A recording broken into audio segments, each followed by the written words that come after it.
नाही, ही बाब अतिशय गंभीर आहे. खरं तर बाबासाहेब आंबेडकर घटनाकार यांनी संविधानाच्या माध्यमातून टाटा बिर्लाला देखील एक मत आणि फुटपाथवरच्या भिकाऱ्याला देखील एक मत, या मताची किंमत अमूल्य आहे, याची किंमतच नाही.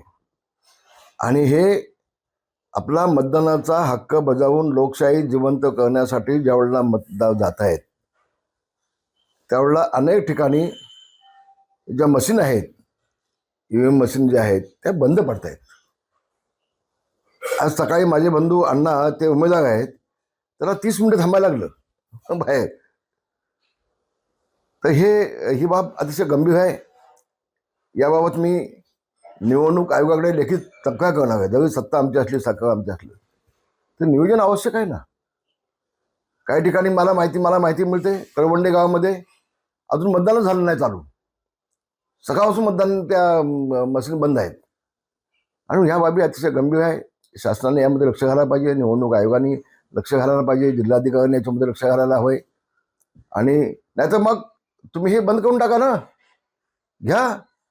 याच्या आधी जसे लोकशाही जिवंत होती, शिक्का मागायची, बॅलेट पेपर, तसं घ्या. मग हे यंत्रणा तुम्हाला व्यवस्थित राबवता येत नसेल आणि 2-2 तास 3-3 तास लोकांना थांबायला लागत असेल तर बॅलेट पेपरवरती घ्या मतदान. मग मला काही अडचण नाही, बिलकुल अडचण नाही मला.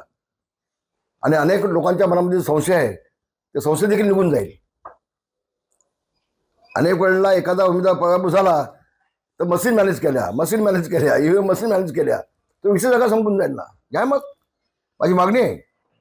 नाहीतर मग किमान ह्या ईव्हीएम मशीन बंद पडणार नाहीत, याची दक्षता घ्या. धन्यवाद. जय महाराष्ट्र.